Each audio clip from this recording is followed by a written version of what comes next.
Good morning all of you. Screen sharing सुरू करतो, नंतर आपण आज लेक्चर सुरू करूया.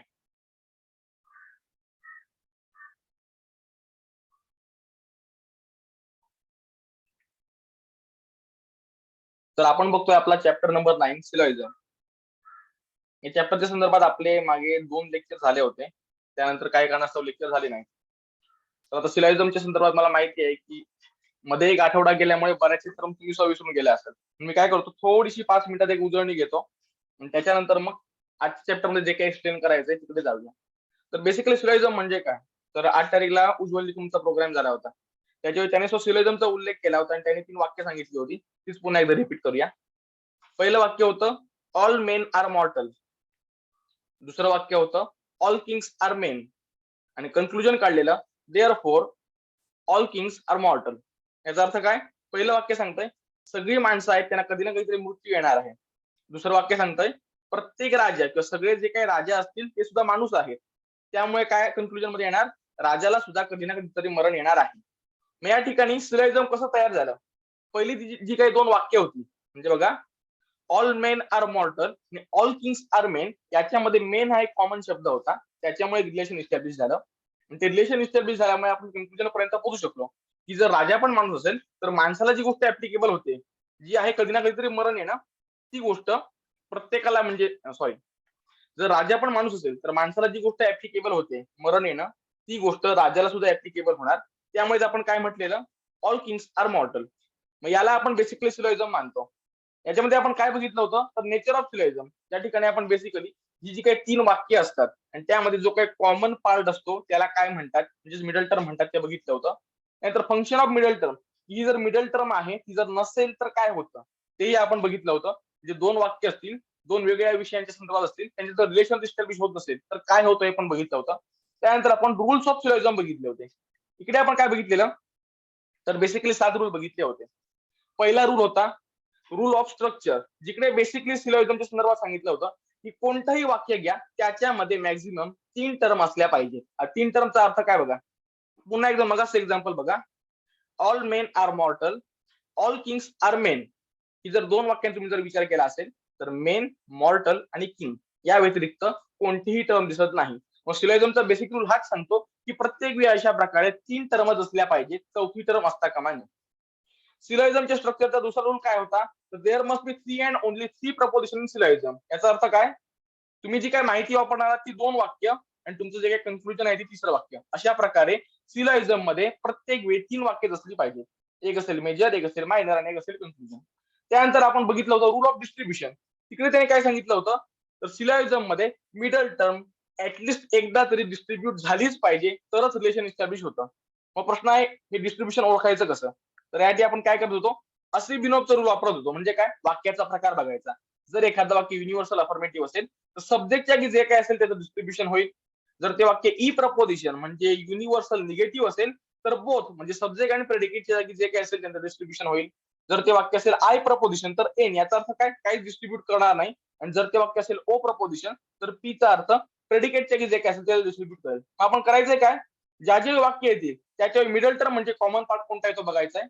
तो ज्या वाक्यात आहे ते वाक्य कोणत्या प्रकारचं आहे ते बघायचं. समजा अज्युम करा हे जे काही मी एमपी दिलेलं आहे जर वाक्य असलेलं ए प्रपोजिशनचं, तर ते काय डिस्ट्रीब्यूट करणार, एस म्हणजे सब्जेक्ट म्हणजे काय मिडल टर्मचं डिस्ट्रीब्युशन होईल. मग अशाच प्रकारे रूल ऑफ डिस्ट्रीब्युशन काय म्हणतो, ऍटलिस्ट एकदा तरी 2 वाक्यापैकी एका वाक्यात मिडल टर्म डिस्ट्रीब्यूट झालीच पाहिजे. पुढचा रूल ऑफ डिस्ट्रीब्युशन काय होता, no term can be distributed in the conclusion unless it is distributed in the original premise. याचा अर्थ काय, तुम्ही आता कन्क्लुजन मध्ये मिडल टर्म म्हणजे जो काही कॉमन पार्ट आहे तो सोडून तुम्ही जे काही खाली घेताय, जो काही भाग खाली घेताय तो खाली घेतलेल्या भागामध्ये कोणतीही गोष्ट तुम्ही तोपर्यंत डिस्ट्रीब्यूट करू शकणार नाही जोपर्यंत ओरिजिनली तो भाग जिथून आलाय तिथे तो डिस्ट्रीब्यूट झाला नसेल. याचं कारण काय, लॉजिक सांगतंय की तुम्ही ज्या ज्यावेळी सिलॉइझम करता त्याच्यावेळी तुम्हाला जी काही माहिती मिळते त्यापर्यंत तिथपर्यंत तुम्ही मर्यादित राहा, त्याच्या बाहेर जाऊ नका. मग जर एखादी गोष्ट ओरिजिनल डिस्ट्रीब्यूट झाली नसेल आणि जर ती डिस्ट्रीब्यूट तुम्ही जर कन्क्लुजन मध्ये केली तर याचा अर्थ तुम्ही तुमची जी काही लिमिट आहे ती ट्रान्सग्रेस करता असं मानलं जातं आणि ती करायला परमिशन नाही. मग सेकंड रूलच्या वेळी पण आपण तेच गोष्ट करायची.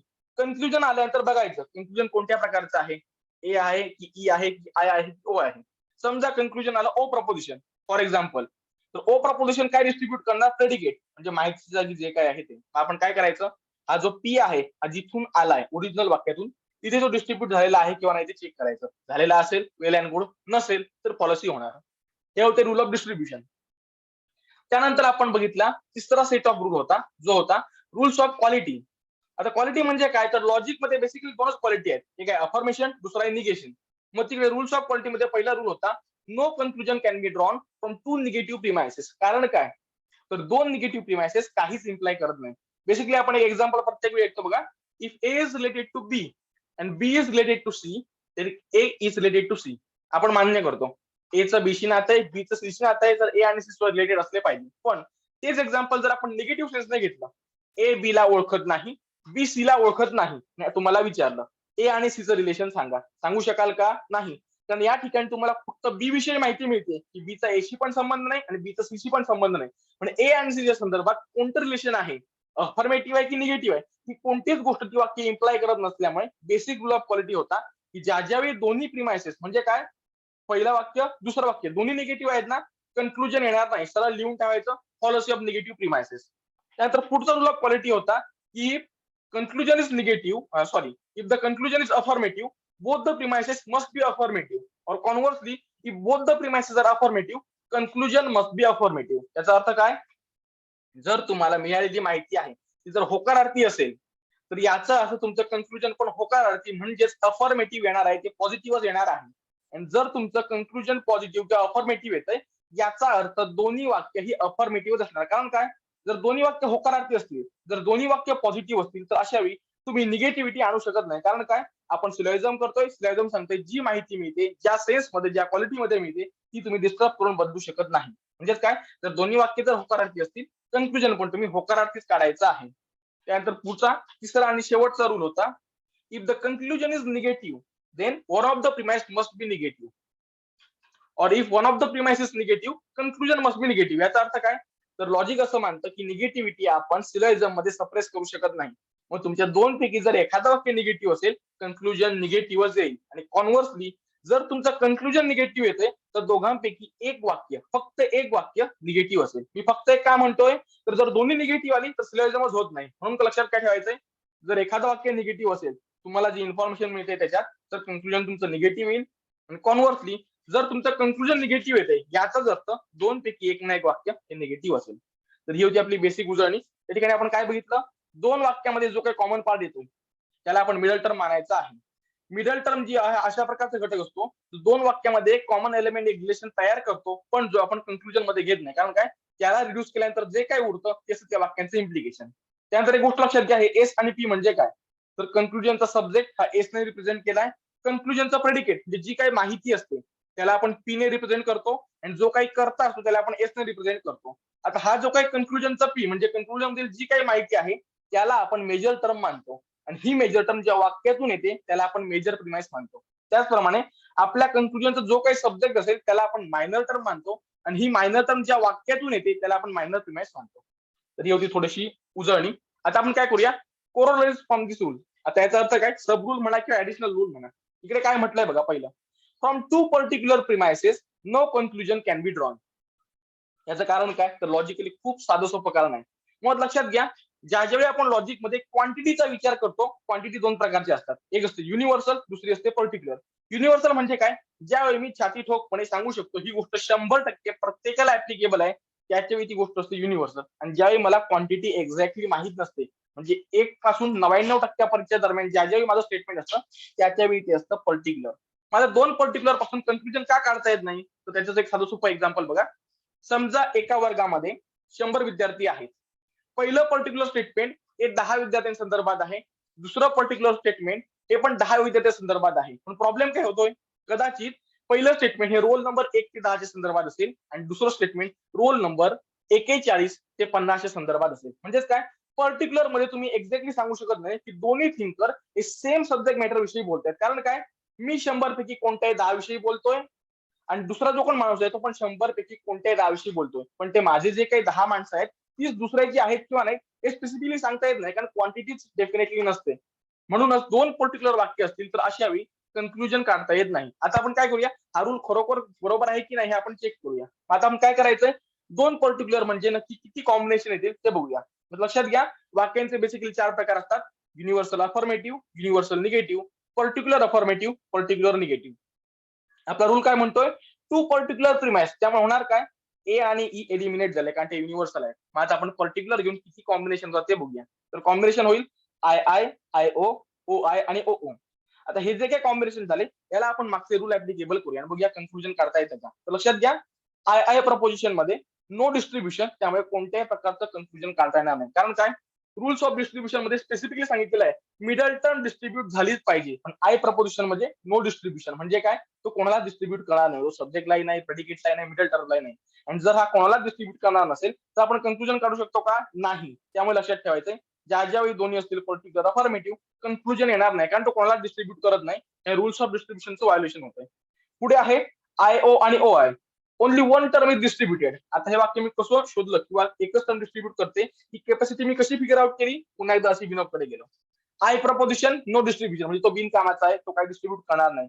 राहिला कोण? O preposition. ओ प्रपोजिशन काय करेल? प्रेडिकेट डिस्ट्रीब्यूट करेल. म्हणजे काय? या दोघांच्या पेअर मध्ये फक्त ओ कडे डिस्ट्रीब्युशन करण्याची कॅपॅसिटी आहे, ती पण फक्त एक टर्म. आता प्रश्न काय येतो तो बघा. सिलोजिझम म्हणतं मिडल टर्म डिस्ट्रीब्यूट झालीच पाहिजे. त्यामुळे समजा ओ प्रपोजिशनने मिडल टर्म डिस्ट्रीब्यूट केली, कन्क्लुजन मध्ये सब्जेक्ट आणि प्रेडिकेट आले. आता ओ प्रपोजिशन म्हणजे काय? Particular negative. लॉजिकचा रूल काय म्हणतोय? एखादं वाक्य निगेटिव्ह असेल, कन्क्लुजन पण तुमचं निगेटिव्ह आलं पाहिजे. बरोबर आहे? मग निगेटिव्ह कन्क्लुजन कोणाला डिस्ट्रीब्यूट करेल? दोन्ही जर पर्टिक्युलर असतील तर कन्क्लुजन पर्टिक्युलर पाहिजे. दोन्ही जर निगेटिव्ह असतील तर कन्क्लुजन निगेटिव्ह पाहिजे. म्हणजे कन्क्लुजन येईल पर्टिक्युलर निगेटिव्ह. आणि पर्टिक्युलर निगेटिव्ह प्रेडिकेटला डिस्ट्रीब्यूट करतोय म्हणजेच पीला. पण हा पी कुठून येतोय? इथून. आणि याचं डिस्ट्रीब्युशन झालंय का? नाही. कारण काय? आय ओ आणि ओ आय मध्ये एकच डिस्ट्रीब्यूट करण्याची कॅपॅसिटी आहे. जर समजा त्यांनी ठरवलं की माझी जी एक टर्म डिस्ट्रीब्यूट करण्याची कॅपॅसिटी आहे ती जर मी या प्रेडिकेटसाठी वापरतोय तर मिडल टर्म अनडिस्ट्रीब्युटेड राहील. आणि जर यांनी ठरवलं की माझी जी एक टर्म डिस्ट्रीब्यूट करण्याची कॅपॅसिटी आहे ती फक्त मिडल टर्म साठी वापरेल तर प्रेडिकेट अनडिस्ट्रीब्युटेड राहील. याचा अर्थ काय? काही केलं तरी सुद्धा एकच टर्म डिस्ट्रीब्यूट होईल आणि दुसरी अनडिस्ट्रीब्युटेड राहील. त्यामुळे कन्क्लुजन काढता येणार नाही. कारण काय? बेसिक कन्क्लुजनचा रूल काय? No conclusion, no term can be distributed in the conclusion unless it is distributed in original premise. S आणि पी तुम्ही तोपर्यंत कन्क्लुजन मध्ये डिस्ट्रीब्यूट करू शकत नाही जोपर्यंत ओरिजिनल डिस्ट्रीब्युटेड नाही. मग तुम्ही म्हटलं माझी एक कॅपॅसिटी आहे तेव्हा पुन्हा मी पी डिस्ट्रीब्यूट करूया ओरिजिनल वाक्यात, तर मिडल टर्म अनडिस्ट्रीब्युटेड राहील, रिलेशनच तयार होणार नाही. जर तुम्ही म्हटलं माझी कॅपॅसिटी वापरून मिडल टर्म डिस्ट्रीब्यूट करूया तर पी अनडिस्ट्रीब्युटेड राहील. याचा अर्थ काय? आय ओ आणि ओ आय पासून कधीही कन्क्लुजन काढता येणार नाही. कारण सिलॉजिझम मध्ये कन्क्लुजन करण्याची ऍटलीस्ट दोन डिस्ट्रीब्यूट झाले पाहिजेत. यांच्याकडे फक्त एकच डिस्ट्रीब्यूट करण्याची कॅपॅसिटी आहे. त्यामुळे एक तर मिडल टर्म अनडिस्ट्रीब्युटेड राहील किंवा कन्क्लुजन मध्ये येणारी एक ना एक टर्म अनडिस्ट्रीब्युटेड राहील. त्यामुळे इकडे पण कन्क्लुजन नाही. राहिला कोण? Double O. डबल ओ पासून कन्क्लुजन येईल का? नाही. Negative premise. दोन निगेटिव्ह प्रिमाइस कधीही काही इम्प्लाय करत नाही, त्यामुळे त्याच्यापासून कन्क्लुजन काढता येत नाही. याचाच अर्थ काय? रूल बरोबर आहे की ज्यावेळी लक्षात घ्या दोन्ही वाक्य पर्टिक्युलर असतील त्यावेळी आपल्याला कोणतंही कन्क्लुजन काढता येणार नाही. कारण काय? दोघांचा रेफरन्स, दोघेही एकाच भागाविषयी नक्की बोलतायत की नाही हे आपण सांगू शकत नाही. म्हणूनच दोन पर्टिक्युलर प्रिमाइस असतील तर कन्क्लुजन काढता येणार नाही. रूल समजलाय का बघा? काही शंका असतील, एखादा भाग समजला नसेल तर बिंदास विचारा.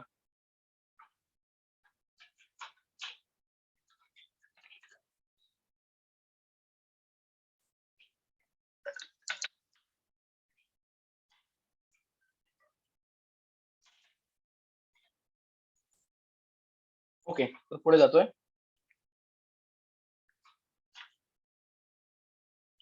पुढचं आहे if one of the premise particular conclusion will be particular. आता इकडे पण लक्षात घ्या, एखादं वाक्य पण पर्टिक्युलर म्हटलंय याचा अर्थ दुसरं युनिव्हर्सल पाहिजे. कारण काय? दोन पर्टिक्युलर पासून कन्क्लुजन काढता येत नाही, हे आपण मागच्या रूल मध्ये शिकलो. बरोबर आहे? आता विचार करा, एक युनिव्हर्सल आणि एक पर्टिक्युलर आहे, मग कन्क्लुजन पर्टिक्युलर का? आन्सर पुन्हा एकदा तेच येणार. युनिव्हर्सल म्हणजे क्वांटिटी किती? 100%. पर्टिक्युलर म्हणजे किती? 1 to 99%. मग समजा एखादं वाक्य 100% माणसांसंदर्भात आहे आणि दुसरं वाक्य अज्युम करा 50% माणसावर आहे, तर त्या 50% वरून तुम्ही 100% जज करू शकाल का? नाही. त्यामुळे होणार काय? पहिल्या वाक्याची क्वांटिटी जरी 100% असली तरी सुद्धा दुसऱ्या वाक्याची क्वांटिटी लिमिटेड असल्यामुळे जेवढ्या माणसाच्या संदर्भात दुसरं वाक्य आहे म्हणजेच पर्टिक्युलर आहे तेवढ्याच माणसांसंदर्भात आपण दोन्ही वाक्य वापरून कन्क्लुजन काढायचं आहे. आणि म्हणूनच लक्षात घ्या, एक वाक्य युनिव्हर्सल एक वाक्य पर्टिक्युलर असेल तर कन्क्लुजन पर्टिक्युलर राहील. कारण काय? दोन्ही वाक्यामुळे एव्हरेज क्वांटिटी ही पर्टिक्युलर बनलेली आहे. आणि जर दोन्ही वाक्य एव्हरेज मध्ये जर पर्टिक्युलर इम्प्लाय करत असतील तर अशाही तुम्हाला त्या माहिती पुरतच लिमिटेड राहणं, मर्यादित राहणं हे बंधनकारक आहे. जर एक युनिव्हर्सल एक पर्टिक्युलर असून जर तुम्ही युनिव्हर्सल कन्क्लुजन काढलं म्हणजेच काय, एक 100% विषयी बोलतोय, दुसरा 50% विषयी बोलतोय, बिंदास जर तुम्ही 100% विषयी जर कन्क्लुजन काढलं तर ती फॉल्स होईल. कारण काय, मिळालेल्या माहितीचा ऍव्हरेज पर्टिक्युलर आहे आणि तुम्ही युनिव्हर्सल कडे जाताय म्हणजेच काय, माहितीच्या बाहेर जाताय, ते लॉजिक अलाव करत नाही. आता आपण काय करूया, तिकडे पण पॉसिबल कॉम्बिनेशन बघूया आणि बघूया की खरोखर एखादा प्रिमाइस जर पर्टिक्युलर असेल तर कन्क्लुजन पर्टिक्युलर आलं पाहिजे का, आणि असेल तर याचं कारण काय. तर possible combination, one of the premise particular म्हटलं याचा अर्थ लक्षात घ्या, दुसरं युनिव्हर्सलच पाहिजे आणि दोन पर्टिक्युलर असेल तर कन्क्लुजन येत नाही. पॉसिबल कॉम्बिनेशन काय असतील बघा, A I A O, I A आणि ओ ए, त्यानंतर E I E O, I E आणि ओ ई. त्यानंतर आपण एक काम करूया, यातील जुने रूल आहेत ते ऍप्लिकेबल करून जे ऑप्शन एक्झिस्ट करू शकत नाही ते काढून टाकूया. पहिला आहे ईओ आणि ओई, कारण काय, दोन्ही निगेटिव्ह आहेत, कन्क्लुजन काढता येणार नाही. आता आपण ए आय आणि आय चा विचार करूया, यांची डिस्ट्रीब्युशनची कॅपॅसिटी किती आहे. तर आपण एक गोष्ट लक्षात घ्या, आय असेल त्याला मी काय बिनकामाचा मानतो, कारण नो डिस्ट्रीब्युशन, तो काहीच डिस्ट्रीब्यूट करत नाही, काहीच काम करत नाही. मला कोण ए प्रपोजिशन, ए प्रपोजिशन कोणाला डिस्ट्रीब्यूट करेल, सब्जेक्टला. याचा अर्थ यांची कॅपॅसिटी एकच टर्म डिस्ट्रीब्यूट करण्याची आहे. त्यामुळे आपल्याला काय करायचंय, ती एक टर्म कोणती पाहिजे, तर मिडल टर्म. कारण काय, सिलोजिझम जर करायचं आहे तर मिडल टर्म डिस्ट्रीब्यूट झाली पाहिजे. याचा अर्थ काय, यांची जी एक टर्म डिस्ट्रीब्यूट करण्याची कॅपॅसिटी आहे ती फक्त आणि फक्त मिडल टर्म डिस्ट्रीब्यूट करण्यासाठी आपण वापरू शकतो. म्हणजे झालं काय, हे जे कोण कन्क्लुजन मध्ये खाली येणार आहेत, एम सोडून हे जे एसपी कन्क्लुजन मध्ये येणार आहे, त्याचं डिस्ट्रीब्युशन कन्क्लुजन मध्ये होता नाही, कारण माझी कॅपॅसिटी एकच डिस्ट्रीब्यूट करण्याची होती आणि मॅन्डेटरी रूल असल्यामुळे मी मिडल टर्म डिस्ट्रीब्यूट केली. त्यामुळे आपल्याला असा ऑप्शन शोधायचा आहे जो कोणालाच डिस्ट्रीब्यूट करत नाही कन्क्लुजन साठी. मग तो कोणता आहे, तर ही दोन वाक्य बघा, एक युनिव्हर्सल एक पर्टिक्युलर, म्हणजे तो पर्टिक्युलर पाहिजे. दुसरी गोष्ट, दोन्ही अफर्मेटिव्ह म्हणजे अफर्मेटिव्ह पाहिजे, त्यामुळे तो येईल पर्टिक्युलर अफर्मेटिव्ह. आता आपण काय करूया, बाकीचे ऑप्शन तुम्ही कन्सिडर करूया, कारण आपल्याला अशा प्रकारचा ऑप्शन आहे जो कोणाला डिस्ट्रीब्यूट करत नाही. ए प्रपोजिशन चालेल का, नाही, सब्जेक्ट डिस्ट्रीब्यूट होईल. ई प्रपोजिशन चालेल का, both term will be distributed, हा पण चालणार नाही. ओ प्रपोजिशन चालेल का, नाही, कारण तो प्रेडिकेटला डिस्ट्रीब्यूट करेल. राहिला कोण, आय प्रपोजिशन, पर्टिक्युलर अफर्मेटिव्ह, कारण काय, हा सब्जेक्ट प्रेडिकेटला डिस्ट्रीब्यूट करणार नाही. याचाच अर्थ काय, जर आपल्याला दोन वाक्यापैकी एखादं वाक्य जर पर्टिक्युलर असेल, कन्क्लुजन पर्टिक्युलर येईल. ए आय आणि आय क्लिअर झाला असेल. आता पुढे बघूया, ए ओ ओ ए आणि ई आय. आता इकडे काय होणार बघा, only two terms are distributed. आता यांची कॅपॅसिटी मी कशी ओळखली, पुन्हा एकदा मी इकडे गेलो. जर पेअर एओ किंवा ओ चा विचार केला असेल, ए प्रपोजिशन सब्जेक्टला डिस्ट्रीब्यूट करू शकतं, ओ प्रपोजिशन प्रेडिकेटला करू शकतं, म्हणजे मॅक्झिमम किती आले, 2. ई आय चा विचार केला असेल तर आय बिनकामाचा आहे, काहीच करणार नाही, पण ई प्रपोजिशन दोघांना डिस्ट्रीब्यूट करू शकेल, म्हणजे यांची कॅपॅसिटी झाली दोघांना डिस्ट्रीब्यूट करण्याची. बरोबर आहे. आता दोघांपैकी एक प्रत्येक वेळी मिडल टर्म असणारच आहे, कारण सिलोजिझम करायचंय तर कॉमन पार्ट डिस्ट्रीब्यूट झालाच पाहिजे. राहिला एक. आता काय होतंय बघा, एओ ओ ई आय मध्ये तिन्ही पेअरचा विचार केला तर एक वाक्य निगेटिव्ह आहे, आणि हे आहे पर्टिक्युलर निगेटिव्ह, हे आहे पर्टिक्युलर निगेटिव्ह आणि हे आहे युनिव्हर्सल निगेटिव्ह. मग जर एखादं वाक्य निगेटिव्ह असेल, कन्क्लुजन निगेटिव्ह येईल, कारण निगेटिव्हिटी सप्रेस करू शकत नाही. आणि लक्षात घ्या की जी कोण निगेटिव्ह असतात ती प्रत्येक वेळी प्रेडिकेटला डिस्ट्रीब्यूट करतातच. एक्झाम्पल बघा, ओ प्रेडिकेटला डिस्ट्रीब्यूट करेल, ई बोथ म्हणजे दोघांना डिस्ट्रीब्यूट करेल. त्या आपण काय केलं पाहिजे, माझी कॅपॅसिटी होती दोघांना डिस्ट्रीब्यूट करण्याची, एक मी मिडल टर्म डिस्ट्रीब्यूट केला, आता राहिला सब्जेक्ट किंवा प्रेडिकेट. यापैकी आता जो येणारा ऑप्शन आहे कन्क्लुजन मध्ये तो निगेटिव्ह असल्यामुळे तो प्रेडिकेटला डिस्ट्रीब्यूट करेल. त्यामुळे मला काय करायचंय, असा ऑप्शन शोधायचा आहे जो फक्त प्रेडिकेटला डिस्ट्रीब्यूट करतो, सब्जेक्टला नाही. कारण काय, मॅक्झिमम कॅपॅसिटी दोघांची आहे, एक कॅपॅसिटी मिडल टर्मला गेली, राहिला कोण, प्रेडिकेट. आणि प्रेडिकेटचा फक्त डिस्ट्रीब्यूट का झाला पाहिजे, तर ती वाक्य निगेटिव्ह असल्यामुळे कन्क्लुजन पण निगेटिव्ह आहे, त्या प्रेडिकेट डिस्ट्रीब्युशन हे इनिव्हिटेबल आहे. आता ऑप्शन आपण कन्सिडर करूया. A proposition subject will be distributed, चालणार नाही. E proposition both term will be distributed, चालणार नाही, कारण मला फक्त प्रेडिकेट हवाय. आय प्रपोजिशन नो डिस्ट्रीब्युशन, हा पण चालत नाही, कारण हा काहीच करत नाही.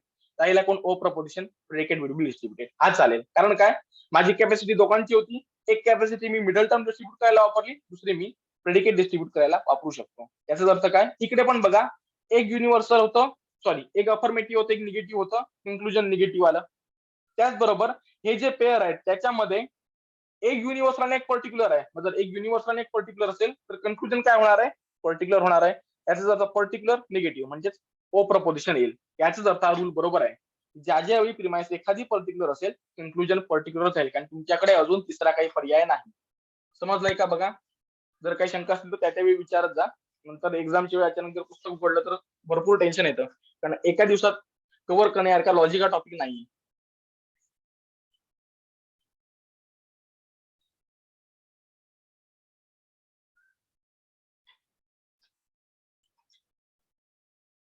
ओके, पुढे जातोय. Rule number 3.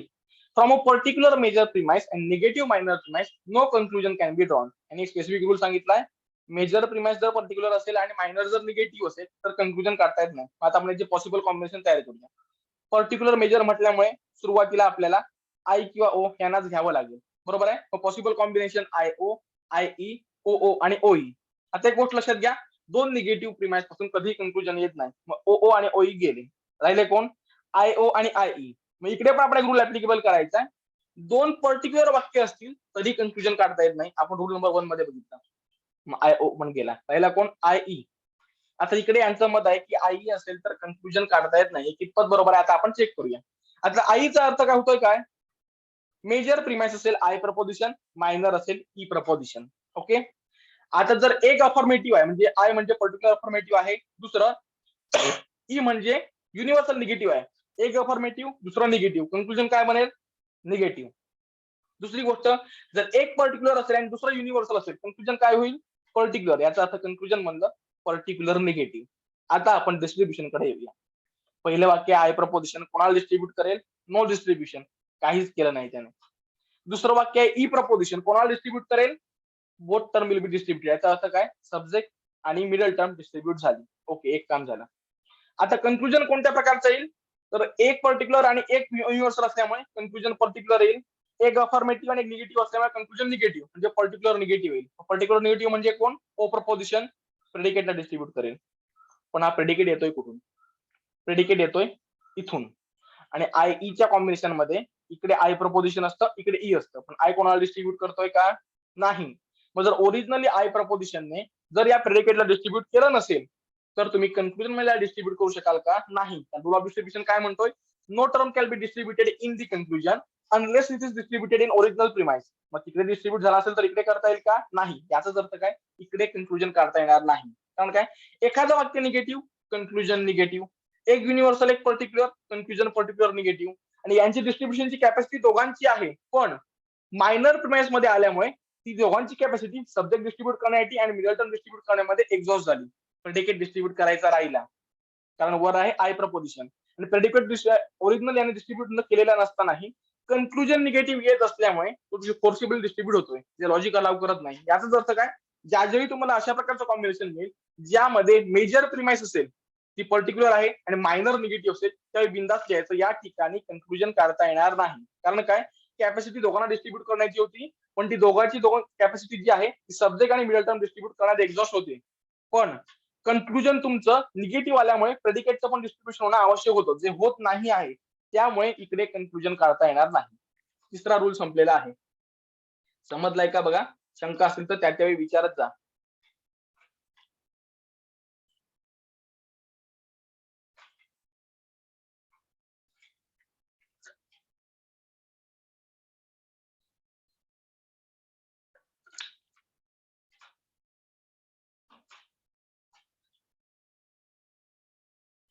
नेक्स्ट स्लाइडला जातोय. आता बघूया फिगर्स ऑफ सिलोजिझम. आता फिगर्स ऑफ सिलोजिझम हा काही कठीण भाग नाही, खूप साधा सोपा भाग आहे. इकडे काय म्हटलंय बघा, figure is the form of syllogism as determined by the position of the middle term in the premise. त्याचा अर्थ काय? जो काय कॉमन पार्ट आहे तो कॉमन पार्ट नक्की वाक्यात कुठे येतोय याच्याप्रमाणे ज्या काही फिगर, जे काही कॉम्बिनेशन तयार होतात त्यांना आपण म्हणायचे फिगर्स ऑफ सिलोजिझम. म्हणजे बघा, इकडे जर विचार केला असेल तर पहिल्या वाक्यात सब्जेक्टच्या जागी, दुसऱ्या वाक्यात प्रेडिकेटच्या जागी आलाय. अशाच प्रकारे ही जी मिडल टर्म आहे ती आपली जागा बदलते, आणि मिडल टर्मच्या बदलत्या जागाप्रमाणे जे काही कॉम्बिनेशन तयार होतात त्याला आपण फिगर्स मानतो. यात फर्स्ट फिगर काय ती बघा, it is the form of syllogism in which the middle term stand as a subject in major premise and predicate in minor premise. म्हणजे काय? पहिल्या वाक्यात जर मिडल टर्म सब्जेक्टच्या जागी आली असेल आणि दुसऱ्या वाक्यात जर मिडल टर्म प्रेडिकेटच्या जागी आली असेल तर अशा वेळी जे कॉम्बिनेशन बनतंय त्याला आपण फर्स्ट फिगर मानायचं आहे. आता एक गोष्ट लक्षात घ्या, बऱ्याचदा मुलांना सांगतो मुलं चुका करतात. हे जे एसपी आहेत हे एसपी नाही, वाक्यांचे एसपी मानतात. एक गोष्ट लक्षात घ्या, हे जे सब्जेक्ट आणि प्रेडिकेट हे जे काही मी एस आणि पी लिहिले हे कन्क्लुजनच्या रेफरन्स मध्ये आहेत. कारण काय? कन्क्लुजन मध्ये तुमच्या कन्क्लुजनची जी काही माहिती, जे काही प्रेडिकेट आहे त्याला आपण मानतो मेजर टर्म, की ज्या वाक्यात त्याला म्हणतो आपण मेजर प्रिमाइस. त्याचप्रमाणे आपल्या कन्क्लुजनचा जो काही कर्ता आहे त्याला आपण मानतो सब्जेक्ट, त्याला आपण म्हणतो मायनर टर्म, आणि मायनर टर्म ज्या वाक्यातून येते त्याला आपण म्हणतो मायनर प्रिमाइस. त्यामुळे लक्षात घ्या, हे जे काही एस आणि पी आहेत हे कन्क्लुजनच्या रेफरन्स नाही आहेत, या वाक्यांच्या नाही. बरीच मुलं याच्यात कन्फ्युज म्हणतात मिडल टर्म इकडे का आली, मिडल टर्म तिकडे का आली. तर तशा प्रकारचं कन्फ्युजन करू नका. प्रत्येक वाक्याचे दोन भाग असणार आहेत. जो सुरुवातीचा भाग असतो त्या वाक्याचा कर्ता सांगतात, तो असतो सब्जेक्ट, आणि जी काय रिमेनिंग माहिती असते त्याला आपण मानतो प्रेडिकेट. मग फर्स्ट फिगर म्हणजे काय, ज्यावेळी मिडल टर्म पहिल्या वाक्यात सुरुवातीला म्हणजे सब्जेक्टच्या जागी येईल आणि दुसऱ्या वाक्यात प्रेडिकेट म्हणजे माहितीच्या जागी येईल, त्याच्यावेळी जे कॉम्बिनेशन तयार होतं त्याला आपण म्हणायचंय फर्स्ट फिगर. फर्स्ट फिगर समजली का बघा. फक्त मिडल टर्मची जागा लक्षात घ्यायची आहे, बाकीच्यात काही करायचं नाही.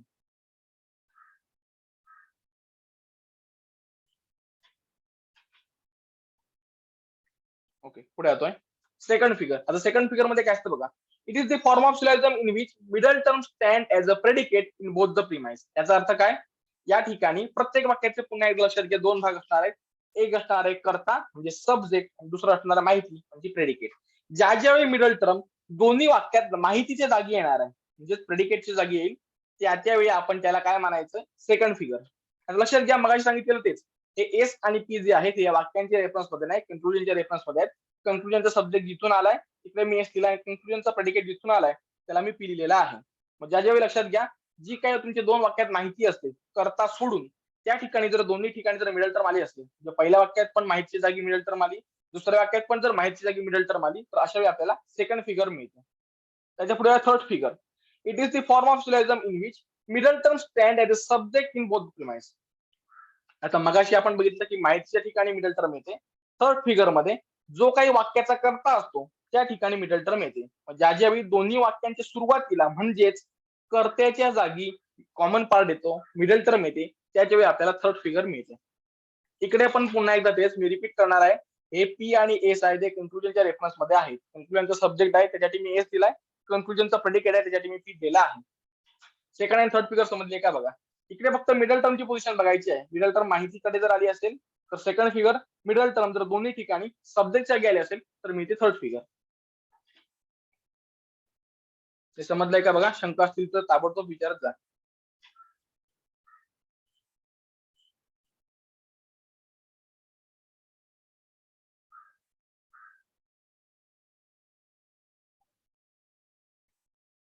ओके, पुढे जातोय. Fourth figure. It is the form of syllogism in which middle term stand as a predicate in major premise and as a subject in minor premise. याचा अर्थ लक्षात घ्या, जर पहिल्या वाक्यात माहितीच्या जागी आणि दुसऱ्या वाक्यात कर्त्याच्या जागी जर कॉमन पार्ट आला असेल तर अशा वेळी त्याला आपण फोर्थ फिगर मानायचं आहे. इकडे एक गोष्ट लक्षात घ्या, फर्स्ट फिगरच्या कम्प्लिटली अपोजिट फोर्थ फिगर आहे. मी जातोय बघा स्लाइडला. बघा फर्स्ट फिगर मध्ये काय होतं, तर कर्त्याच्या जागी मिडल टर्म पहिल्या वाक्यात आणि माहितीच्या जागी मिडल टर्म दुसऱ्या वाक्यात, म्हणजे असा पॅटर्न तयार होत होता. याच्या कम्प्लिटली अपोजिट आहे फोर्थ फिगर. फोर्थ फिगर मध्ये होणार काय, पहिल्या वाक्यामध्ये जी काय माहिती आहे त्या ठिकाणी कॉमन पार्ट असेल आणि दुसऱ्या वाक्यामध्ये ज्या ठिकाणी कर्ता आहे तिकडे कॉमन पार्ट असणार आहे. फोर्थ फिगर समजली का बघा. काही कठीण नाहीये, फक्त जो काही कॉमन पार्ट आहे तो नक्की वाक्यात कोणत्या जागी येतोय याप्रमाणे चार फिगर बनतात. पहिल्या फिगर मध्ये मिडल टर्म अशा प्रकारे असेल, लेझर पॉइंटर दिसतोय ना सगळ्यांना. सेकंड असेल त्यावेळी माहितीच्या जागी मिडल टर्म असेल, थर्ड असेल त्यावेळी कर्त्याच्या जागी मिडल टर्म असेल, आणि फोर्थ मध्ये फर्स्टच्या कम्प्लिटली अपोजिट म्हणजे पहिल्याची माहिती आणि दुसऱ्याच्या कर्त्याच्या जागी मिडल टर्म असेल, त्यावेळी आपल्याला फोर्थ फिगर मिळते. फिगर समजल्यात का बघा. काही शंका असतील तर विचारा.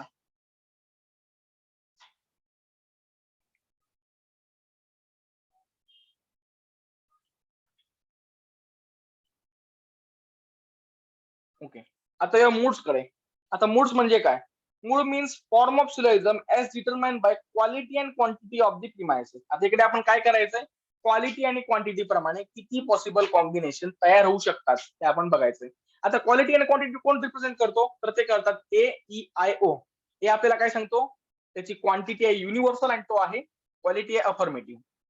त्यानंतर ई प्रपोजिशन काय सांगतो, म्हणजे युनिव्हर्सल निगेटिव्ह, त्याची क्वांटिटी आहे युनिव्हर्सल, क्वालिटी आहे निगेटिव्ह. त्यानंतर आय प्रपोजिशन काय सांगतो, म्हणजे पर्टिक्युलर अफर्मेटिव्ह, याची क्वांटिटी आहे पर्टिक्युलर, हा आहे अफर्मेटिव्ह. त्यानंतर ओ प्रपोजिशन म्हणजे पर्टिक्युलर निगेटिव्ह काय सांगतो, याची क्वांटिटी आहे पर्टिक्युलर, आहे निगेटिव्ह. हे जे काय AEIO म्हणजे वाक्याचे चार प्रकार झाले, त्याचे सिलायझम मध्ये किती पॉसिबल कॉम्बिनेशन होऊ शकतात. तर लक्षात घ्या, ए चे 4 कॉम्बिनेशन याप्रमाणे प्रत्येकी 4 धरून 16 कॉम्बिनेशन होतील. आणि हे जर 16 कॉम्बिनेशन आपण मगाशी 4 फिगरला अप्लाय केले तर जवळपास 64 म्हणजे 64 कॉम्बिनेशन होऊ शकतात. पण पुन्हा एकदा आपण काय करायचंय, याला आपण यापूर्वी शिकले रूल ऍप्लिकेबल करायचे आणि किती जण फायनलला पोहोचतात ते आपण बघूया. तर सुरुवातीला एक कॉम्बिनेशन एकच वाचून दाखवतो. ए ए एई एआय आणि एओ म्हणजे ए चे पॉसिबल 4 कॉम्बिनेशन झाले, ज्यामध्ये युनिव्हर्सल अफर्मेटिव्ह असेल, युनिव्हर्सल अफर्मेटिव्ह आणि युनिव्हर्सल निगेटिव्ह असेल, त्यानंतर युनिव्हर्सल अफर्मेटिव्ह आणि पर्टिक्युलर अफर्मेटिव्ह असेल, आणि युनिव्हर्सल अफर्मेटिव्ह आणि पर्टिक्युलर निगेटिव्ह असेल. याच प्रकारे एईआयओ चे एवढे पॉसिबल कॉम्बिनेशन आहेत. आता यातील किती व्हॅलिड आहेत ते आपण चेक करूया. तर पहिला rule, no conclusion can be drawn from 2 negative premises. यात 2 निगेटिव्ह कोणकोणते आहेत हे बघा. ई, कारण काय, दोन्ही युनिव्हर्सल निगेटिव्ह आहेत. त्यापुढे ईओ, कारण एक आहे युनिव्हर्सल निगेटिव्ह, एक आहे पर्टिक्युलर निगेटिव्ह. पुढे येईल ओई, कारण काय, जे ईओ च्या संदर्भात आहे तेच ओई च्या संदर्भात, दोन्ही वाक्य निगेटिव्ह बनतील. आणि ओओ, कारण दोन्ही पर्टिक्युलर निगेटिव्ह आहेत. त्यामुळे हे जे 4 होते, ई, ईओ, ओई आणि ओओ गेले. कारण काय, दोन्ही निगेटिव्ह आहेत, कन्क्लुजन काढता येणार नाही. पुढचा rule, no conclusion can be drawn from 2 particular premises. Particular शोधा. पहिला असेल डबल आय, त्यानंतर येईल आय ओ आणि ओ आय. याचा अर्थ हे 4ही जण गेलेले आहेत. हा पण गेलाय, हा पण गेलाय, हा पण गेलाय. बरोबर आहे. आता पुढचा rule, if major premise is particular and minor premise is negative, no conclusion can be drawn from it. तिसरा रूल आपण बघितला, म्हणजेच काय, आयई. आता आईचं कन्क्लुजन का काढता येत नाही ते आपण कोरोलरीज ऑफ रूल मध्ये रूल नंबर 3 मध्ये बघितलं. त्यामुळे हा पण ऑप्शन गेलाय. त्यामुळे आता फायनल राहतंय काय, हे बघा. हे सर्व रूल ऍप्लिकेबल केल्यानंतर आपल्याला फायनलिस्ट मिळत आहेत हे ए ए एई, ए आय, एओ, ईए, ईआय, आय आणि ओए. तर हे आपले फायनलिस्ट झाले. आता आपण काय करूया, हे मोड्स आणि फिगर्स एकत्र करून समजून घ्यायचा प्रयत्न करूया. Valid modes and rules of figures. इकडे आता काय म्हटलंय बघा, रूल्स ऑफ फिगर 1. आता फिगर 1 चा अर्थ काय, ज्या ठिकाणी मिडल टर्म पहिल्या वाक्यात सब्जेक्टची जागी आणि दुसऱ्या वाक्यात प्रेडिकेटची जागी येईल त्याला आपण फर्स्ट फिगर मानायचं आहे. आता या फर्स्ट फिगर मध्ये ते जे काही आपण पॉसिबल कॉम्बिनेशन मिळाले ते ऍप्लिकेबल करायचे आहेत. आता एक गोष्ट लक्षात घ्या, प्रत्येक फिगर मध्ये कन्क्लुजन करण्यासाठी स्वतःचा रूल असतो. आता या रूलचं तुम्ही काय करायचं, तर तुम्हाला हे रूल प्रूव्ह करायचे आहेत. जसं तुम्ही थेरम मध्ये A square plus B square is equal to C square अशा प्रकारचं जर काही असेल तर तुम्ही प्रूव्ह करत होता, त्याच प्रकारे हे जे रूल आहे ते कसे बरोबर आहेत हे आपल्याला प्रूव्ह करायचं असतं. पहिला रूल बघूया, minor premise must be affirmative. आता हा रूल आपल्याला जर प्रूव्ह करायचा असेल तर आपण काय करूया, असं अज्युम करूया की मायनर प्रिमाइस निगेटिव्ह आहे. आता निगेटिव्ह मायनर प्रिमाइस झाली तर काय होतं ते बघूया. आणि आपलं म्हणलं तर चुकीचं असेल तर रूल बरोबर आहे, आपल्याला मान्य करावं लागेल. तर हे म्हणतात minor premise must be affirmative. मी म्हणतोय minor premise must be negative. आपली मायनर प्रिमाइस निगेटिव्ह झाली.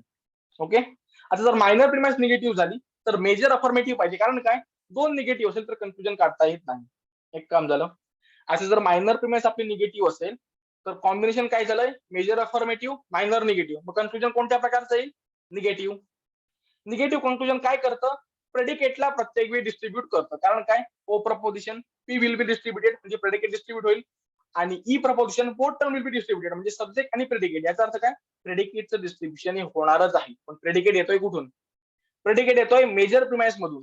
आणि मेजर प्रिमाइस कोणत्या प्रकारची आहे, अफर्मेटिव्ह. कारण काय, आपण मायनरला निगेटिव्ह अज्युम केलं, मग मेजरला अफर्मेटिव्ह ठेवावंच लागेल. आणि अफर्मेटिव्ह प्रेडिकेटला डिस्ट्रीब्युट करतायत का चेक करा. ए प्रपोजिशन एस म्हणजे काय, सब्जेक्ट विल बी डिस्ट्रीब्युटेड म्हणजे इकडे कोण, मिडल टर्म डिस्ट्रीब्युट होईल.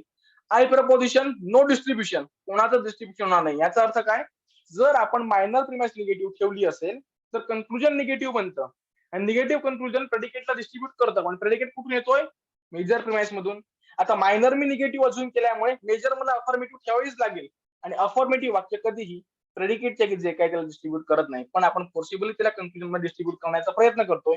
त्यामुळे इकडे कन्क्लुजन काढता येत नाही. याचाच अर्थ काय, माझं अझम्पशन जे आहे minor premise must be negative ते चुकीचं आहे. जर माझं अझम्पशन चुकीचं असेल तर त्यांचा जो रूल आहे minor premise must be affirmative हा बरोबर आहे. काय सांगितलं ते समजलंय का, समजलं असेल तर विचारा. बाकीच्यांची भीड बाळगू नका, बिनधास्त विचारा.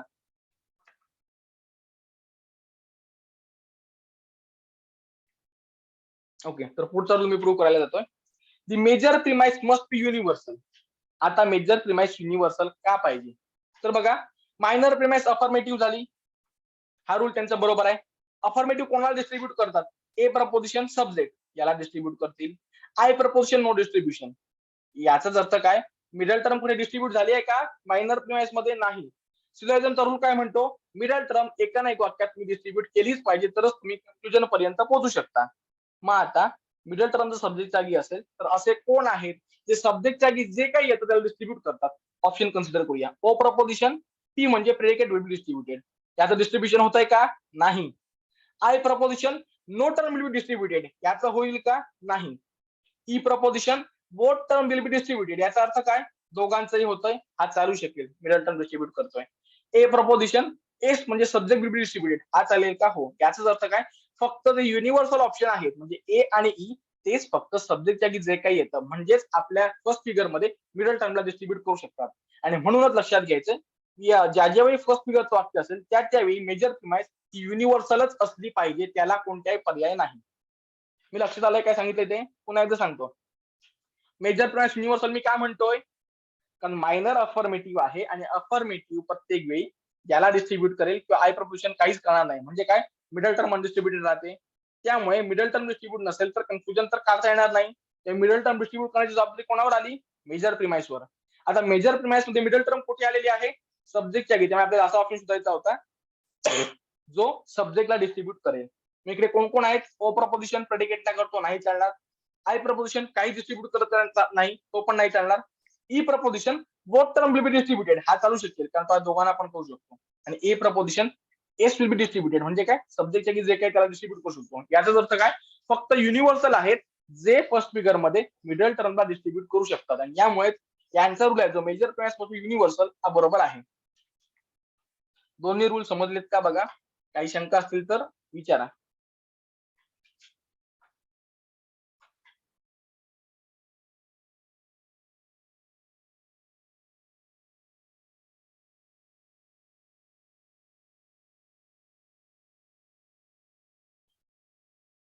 ओके, तर कोणालाही काहीच शंका नाही असं मानतोय. आता आजचं लेक्चर इकडे संपवणार आहे. लेक्चर संपवण्यापूर्वी तुम्हाला एक प्रश्न विचारतोय, लेक्चरचा स्पीड बरोबर आहे का, की तुला स्पीड जास्त होतोय. मेसेज करा किंवा अनम्यूट करून बोला. ज्या वेगाने शिकवतोय त्या वेगाने तुम्हाला समजतंय का, की अजून थोडं स्लो शिकवलं पाहिजे, अजून थोडं जास्त एक्सप्लेन केलं पाहिजे. तुमचा फीडबॅक द्या. मेसेज केला तरी चालेल किंवा अनम्यूट करून सांगा.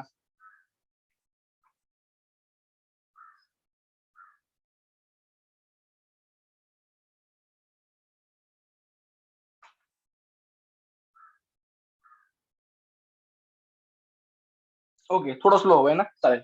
नेक्स्ट लेक्चर पासून अजून थोडं स्लो करेन, चालेल.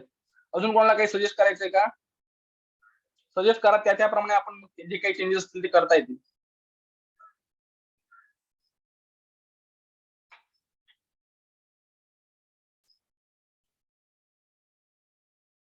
चालेल, ठीक आहे. मग अजून कोणाचे काही सजेशन नाही असं मानतोय. आता पीपीटी आहे त्याची पीडीएफ करतो आणि व्हॉट्सअप ग्रुपवर शेअर करतो, सगळ्यांनी वाचून घ्या. आणि जर काही नाही समजलं तर व्हॉट्सअपवर मेसेज करा. Have a good day.